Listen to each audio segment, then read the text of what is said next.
সুপ্রিয় দেশ ও প্রবাসীর সম্মানিত দর্শক শ্রোতা, আসসালামু আলাইকুম। আমি এখন অবস্থান করছি গাজীপুর জেলার কাপাসিয়া উপজেলার তরগাঁও ইউনিয়নের মৈশন ফজর আলী ভাইয়ের, আমার প্রিয় ভাই ফজর আলী ভাইয়ের বাসায় আসলাম। আসার পরই উনি আমাদেরকে ড্রাগন ফল আর মালটা কেটে দিলেন। রাত্রিবেলায় আসলাম, অবশ্য এখনও বাগানে যাই নাই। এখানে আমার প্রিয় ভাই আবু সাইদ ভাই আছে, তো কিছু ড্রাগন খেলাম আর একটু। তো এখানে আমার ফজর আলী ভাই আছে। আসসালামু আলাইকুম। কি অবস্থা, কেমন আছেন ফজর আলী ভাই? আলহামদুলিল্লাহ। আচ্ছা, আপনি এখানে বাগান করছেন, কতটুকু জায়গা হবে? 1 বিঘার উপরে আছে। 1 বিঘার ওপরে? মালটাও আছে, ড্রাগন বেশি। ড্রাগন আমি তো যাই নাই বাগানে। এটা কি সিমেন্টের পিলার করে দিচ্ছেন নাকি? সব সিমেন্ট পিলার। আপনি এগুলি যেমন পিলারগুলি খাটো মনে হয় নাকি, আরো লম্বা করে না নাকি? লম্বা হইলে ফল পাড়তে সমস্যা হয়। তো আপনার শুধু কি ড্রাগন বাগানই আছে না আর কোনো বাগান আছে? মালটা কোনোটাই আছে। ও, মালটা। মালটাটা কম, ড্রাগনটা বেশি। এক সময় কি মালটা বাগান আরো বড় ছিল নাকি এরকম? না, কমায় ফেলছেন? ছিল, বড় হয়েছে করে আস্তে আস্তে। না, ওইটা না, মানে বাগান কেটে ফেলছেন নাকি একবার শুনছিলাম। না, আগে মালটা ছিল, মালটা কমল আছে। মানে মালটা গাছ কিছু কেটে ফেলছেন কিনা? হ্যাঁ, কেটে ফেলে ড্রাগন। এই যে আমার প্রিয় ভাই যে আলী হোসেন চৌধুরী রূপজু ভাই একটা সাক্ষাৎকার নিয়েছিল আপনার, তো ওইটা আমি দেখছিলাম। তো ওইখানে দেখলাম যে আপনি, আর মালটা গাছ বোধহয় বেশি দিন থাকে না নাকি এরকম? মালটা গাছটা বেশি দিন থাকে না, বীজটা নষ্ট হয়ে যায়, লাল হয়ে যায়, তোর ফলটা ঠিক মতো আসে না। এটা কি বাড়ি ওয়ান মালটা নাকি? বাড়ি ওয়ান ছিল। পয়সা মালটা যেটা বলে না? আর ওয়ানে যে মালটাটা এটা হলো ভিয়েতনাম হাইব্রিড। তাহলে আপনার ড্রাগন বাগানটা কতটুকু জায়গায় আছে? 1 বিঘার উপরে আছে। ও, তা এখন কি ড্রাগন পাকার সিজন নাকি? হ্যাঁ, এখন সিজন, এখনই ড্রাগনের সিজন। মার্চের থেকে শুরু, ডিসেম্বর পর্যন্ত। তো ড্রাগন ফল আপনি তো বিক্রি করছেন আগেও নাকি? বিক্রি করতেছি, এখনো বিক্রি করছি, আবার শুক্রবার থেকে আবার বিক্রি করবো ইনশাআল্লাহ। এটা শুরু করছেন কতদিন হয় ড্রাগন বাগান?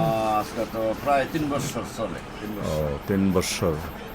3 বছর। তো এখানে এই 3 বছর আপনার ড্রাগন বাগানে কি ধরনের খরচ হয়েছে এটা হিসাব রাখছেন? এটা ব্যয়বহুল খরচ। এটা সারা প্রথমে অনেক দাম দিয়ে সারা কিনতে হয়েছে।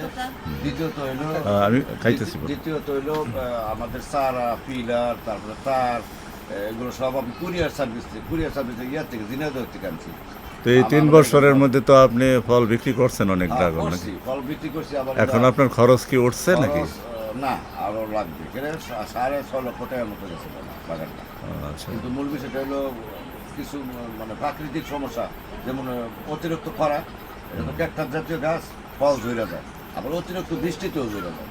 এই হলো সমস্যা। না, যদি না ধরতো তাহলে আমার টাকা উঠে পড়তো, টাকাটা মানে ষোলানো উঠতে পড়তো, লাভও থাকতাম। কিন্তু বিষয়টা হলো অতিরিক্ত বৃষ্টি সমস্যা, অতিরিক্ত খরা সমস্যা, তাপমাত্রা 45 ডিগ্রি হয়ে গেলে সমস্যা।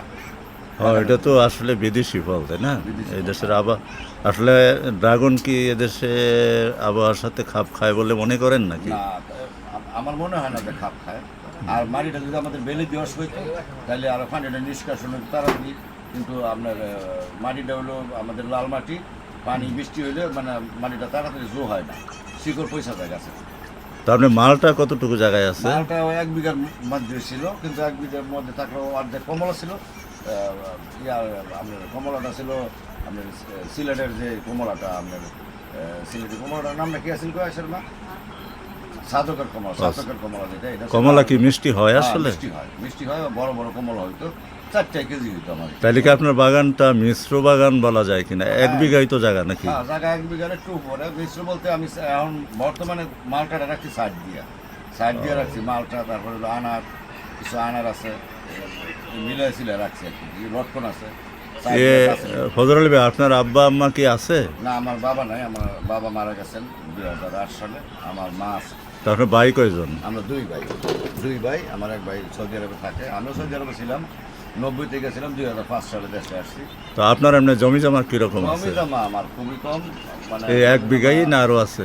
না, আর নাই, মানে আর বাড়ি বিঘা। তো আপনি এই বাগান দিয়া মোটামুটি বর্তমান যুগে যে বাজারের যে খরচ আসলে, আল্লাহ পাক চালায়। আসলে আল্লাহ তো কারে আটকে রাখে না। রিজিকের মালিক আল্লাহ, আলহামদুলিল্লাহ রাব্বিল আলামিন। এমনি শান্তিতে আছি, আলহামদুলিল্লাহ। আলহামদুলিল্লাহ। তো এখনো পর্যন্ত আপনার মালটা বা ড্রাগন এইগুলি মিলিয়ে যে বিক্রি করছেন এখনো খরচ বোধহয় ওঠে নাই না, না? খরচটা এখনো উঠে গেছে। তো আপনি কি আশাবাদী আশাবাদী, ইনশাআল্লাহ। যে এটা থেকে লাভবান হতে পারবেন? ইনশাআল্লাহ, ইনশাআল্লাহ, ইনশাআল্লাহ। কিন্তু আরেকটা কারণ আছে। কারণটা হলো আমাদের যে প্রথম যে জাতগুলো, এই জাতগুলো ভালো না। কিন্তু আমি প্রথমে কিন্তু বুঝতাম না। আজাত এনে লাগাইছি। কি ড্রাগন হ্যাঁ, ড্রাগনের আজাত এনে লাগাইছি, এই জন্য এই ফলটা ভালো না। এই ফলটা ধরন ক্ষমতা খুব কম। আর পরবর্তীতে আমি 2টা জাত আছে, একটা হলো বোল্ডার, একটা হলো জাম্বুরিক। এই 2টা জাত আর বাড়িওয়ান, এই 3টা জাত খুব ভালো হয়। আমার এখানে মোট 12টা জাত আছে। 12টা জাতের মধ্যে অন্য অন্য জাতগুলা ধরন ক্ষমতা খুবই কম। মানে ফুল হইব পছন্দ, কিন্তু ফল টিকবে না। ড্রাগনের কথা হ্যাঁ, বলছেন? ড্রাগন। কিন্তু মূল বিষয়টা হলো আমি এবারে আরো সংস্কার করবো। গত বছর আমি সংস্কার করছি অলরেডি, মানে 300-400 চারার মতো আমি সংস্কার করছি। এবারে 700-800 চারা আমি আরো সংস্কার করবো। মানে আমি এটা ফালাই দিয়ে নতুন করে আবার রোপণ করবো। ওই যে যেটা মিট যায় না, বৃষ্টি হোক খরা হোক, মানে খুব কম মিট যায়, কিন্তু এই ফলটা বড় হয়, আকারে বড় হয়।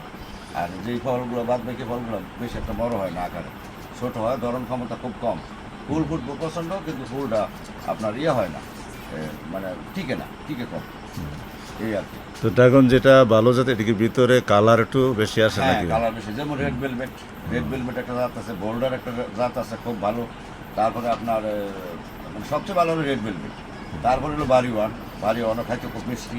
তারপরে হলো আরেকটা জাত আছে জাম্বুরি, এটাও খুব ভালো, ফলটা খুব খাইতে ভালো, খুব সুন্দর। তো আপনি এদেশের কৃষকদের কি বলবেন যে ড্রাগন চাষ কি না, কৃষকরা ড্রাগন চাষটা করতে পছন্দ- পারে বা লাভবান হতে পারে পছন্দ, কিনা? পরিশ্রম, যারা বেকার আছে তারা যদি ইচ্ছা করে, এই ফলটা 9 বার আসে, বছরে 9 বার আসে। যদি আবহাওয়া ভালো থাকে, আবহাওয়া অনুকূলে থাকে, তাহলে লাভ করা সম্ভব। আর আমরা ফলটা এবারে 2টা বছর ধরে ফলের দাম খুব কম পাই, যেহেতু এটা আম কাটার লেচুর মৌসুমে লাগে। হ্যাঁ, এপ্রিল থেকে শুরু হয়, মার্চ থেকে শুরু হয়। তখন গিয়ে আমাদের দেশীয় অনেক ফল, এই ফলের কারণে ড্রাগন ফলের দাম একদমই কম। 100 টাকা, 120 টাকা, 150 টাকা, বা হাই কোয়ালিটি ফলটা 200 টাকা বেচা যায় সর্বোচ্চ। আর আপনি এদেশের কৃষকদের উদ্দেশ্যে মানে মালটার ব্যাপারে আপনার অভিজ্ঞতা শেয়ার করেন? মালটাটা না করাই ভালো। কেন? এই মালটাটা কালার হয় না বিধায় আমাদের দেশের মানুষ পছন্দ করে না। আর অন্য অন্য বিদেশি ফলগুলো যদি আপনার হয়, যদি টকও হয়, তো তারা ওইটা নিবে, ওইটার কালার ভালো। আমারটা কালার হয় না, আমারটা মিষ্টি, কিন্তু আমারটা কালার হয় না, তাও এটা মিষ্টির পুষ্টি একটু কম না, কিন্তু এটা খাইব না। কিন্তু 80 টাকা কেজি, 100 টাকা কেজি, তাহলে এটা কি করব? আর বছরে একবারই আসে, তাহলে এই ফলটা করা আমাদের মতো কৃষকরা মারা যাবে। হ্যাঁ, এই জন্য অনেক মানুষ কইলেও ক্ষান্ত পেয়েছে। 1 বছর হয়েছে, 2 বছর হয়েছে, পরে আর হয় না, গাছ নষ্ট হয়ে যায়। এই তো ঠিক আছে ফজর আলী ভাই, আমি শেষ করতে যাচ্ছি। সুপ্রিয় দর্শক শ্রোতা, আমরা আসলে রাত্রিবেলায় আসলাম সাইদ ভাইকে সাথে নিয়ে। দিনের বেলায় আসলে হয়তো বাগানটা ঘুরে দেখতে পারতাম, আরেকদিন এসে চলে আসবে। বাগানটা ঘুরে দেখব। তো এখানে আমাদের প্রিয় ভাই আলী হোসেন চৌধুরী রূপজু ভাই কি আসে নাকি আপনার বাসায়? আসে। উনি তো আসে। এর উনি আগে খুব ওনারও একটা ব্যস্ত। সাক্ষাৎকার ওই যে দেখেছিলাম। উনি ক্যাফে পল্লীর মালিক, তো উনি বর্তমানে ক্যাফে পল্লীতে মানে বহলে আছে। উনি সব কিছু ধরেন না, উনি আসতে পারে না, খুব কম। তো সুপ্রিয় দর্শক শ্রোতা, আজকে আর ভিডিও বাড়াতে চাচ্ছি না। আসলে আমাদের প্রত্যন্ত গ্রামে অনেক কৃষক, মানে খোঁজ নিলে দেখা যায় অনেক প্রতিভা লুকিয়ে আছে আমাদের প্রত্যন্ত গ্রাম অঞ্চলে। কে কার খবর রাখে? আসলে আমাদের সরকারি পৃষ্ঠপোষকতায় যদি কৃষকদের যথেষ্ট সহযোগিতা করতো পুঁজি দিয়ে, তাইলে হয়তো অনেক দরিদ্র কৃষকরা ফল চাষ করে লাভবান হতে পারত। তো যাই হোক, আমরা আগামী দিনে বাংলাদেশটা আসলে 54 বছর হলো এই দেশটা স্বাধীন হলো, কিন্তু সত্যিকার অর্থে যে শোষণ দুর্নীতিমুক্ত একটা সুন্দর স্বপ্নের সোনার বাংলার স্বপ্ন আমরা দেখেছিলাম, অপ্রিয় হলো সত্য যে বিগত 54-55 বছর পরেও আমাদের মানুষের যে মৌলিক চাহিদা, অন্ন, বস্ত্র, বাসস্থান, শিক্ষা, চিকিৎসা, আসলে আমরা কিছুই পেলাম না। তো আমরা আশা করছি আগামী যে জাতীয় সংসদ নির্বাচন হবে, এই নির্বাচনে এদেশের জনগণ যদি সঠিক প্রার্থীকে মূল্যায়ন করতে পারে, আমরা আশা করতে পারি যে আগামী বাংলাদেশে একটা সত্যিকার অর্থে একটা পরিবর্তন হবে। তো কথা আর বাড়াচ্ছি না। তো ফজর আলী ভাই আসলে প্রাতিষ্ঠানিকভাবে যদিও তেমন বেশি পড়াশোনা করে নাই, কিন্তু উনি কিন্তু স্কুলে লেখাপড়া না করেও উনি বাংলা পড়তে পারে আলহামদুলিল্লাহ। ওনার কাছে জানলাম একটু আগে, উনি দীর্ঘদিন সৌদিতে ছিলেন। তো ফজর আলী ভাই অত্যন্ত সৎসাহসী মানুষ, আমরা সবাই ওনার জন্য দোয়া করি, আল্লাহ যেন তাকে দুনিয়া এবং পরকালে ভালো রাখেন। আমার আসলে বলতে গেলে অনেক প্রিয় ভাই ফজর আলী ভাই। আজকেই প্রথম ওনার সাথে সাক্ষাৎ, রাস্তাঘাটে বিভিন্ন জায়গায় হয়েছে, একেবারে বাড়িতে এসে একান্ত সাক্ষাতের সুযোগ আজকে আমি পেলাম।